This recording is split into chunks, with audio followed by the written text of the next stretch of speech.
Share বাজারে ব্যাংকগুলোর বিনিয়োগ ২০০ কোটি থেকে ৩০০ কোটিতে উন্নীত করার প্রস্তাব দিয়েছে বিএসইসি। বুধবার বাংলাদেশ ব্যাংক গভর্নরের সঙ্গে অনুষ্ঠিত বৈঠকে ব্যাংকগুলোর তহবিলের আকার ও মেয়াদ বাড়ানোর প্রস্তাব দেন BSEC chairman Khandaker Rashed Maksud. Share বাজারে বিনিয়োগের জন্য কেন্দ্রীয় ব্যাংকের সহায়তায় বাণিজ্যিক ব্যাংকগুলো ২০২০ সালে গঠন করে ২০০ কোটি টাকার বিশেষ তহবিল, যার মেয়াদ শেষ হবে আগামী ফেব্রুয়ারিতে। যে কারণে বিষয়টি সুরাহা করতে গভর্নরের সঙ্গে বৈঠকে বসেন বিএসইসি চেয়ারম্যান।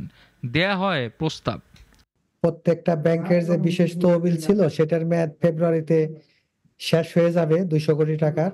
তো সেইটা আমরা ২০০ থেকে ৩০০ কোটি টাকায় উন্নীত করেন এবং পরবর্তী ৫ বছরের রিনিউয়ালের জন্য সেই ডিও লেটারটা দেওয়া হয়েছিল, তার কপি গভর্নর মহোদয়কে দেওয়া হয়েছিল এবং আমাদের চেয়ারম্যান স্যার গভর্নর মহোদয়ের সাথে একটা সভা করেছে। সেখানে অন্যান্য বিষয়ের পাশাপাশি এই বিষয়টি গুরুত্ব সহকারে আলোচনা করেছেন এবং একটি ফলপ্রসূ আলোচনা হয়েছে। আমরা আশাবাদী যে এই ব্যাপারে আগামীতে আমরা পজিটিভ কিছু দেখতে পারবো।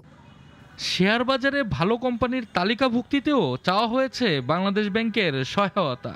যেহেতু প্রত্যেকটা গুড ফান্ডামেন্টাল কোম্পানি মাল্টিন্যাশনাল সহ ব্যাংকের সাথে তারা দীর্ঘমেয়াদী অর্থায়ন করে থাকে, তো সেই ক্ষেত্রে বাংলাদেশ ব্যাংকের সহযোগিতা চাওয়া হয়েছে যে ভালো মূল্যভিত্তিক কোম্পানি তালিকাভুক্তের বিষয়ে সেন্ট্রাল ব্যাংক হিসেবে বাংলাদেশ ব্যাংক সার্বিক সহযোগিতা করবে। বাজারে গতি ফেরাতে একের পর এক পদক্ষেপ নিচ্ছে নীতি নির্ধারণী মহল।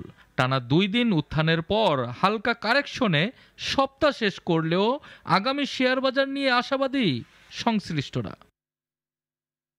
সানিয়া আহমেদ, নাগরিক, ঢাকা।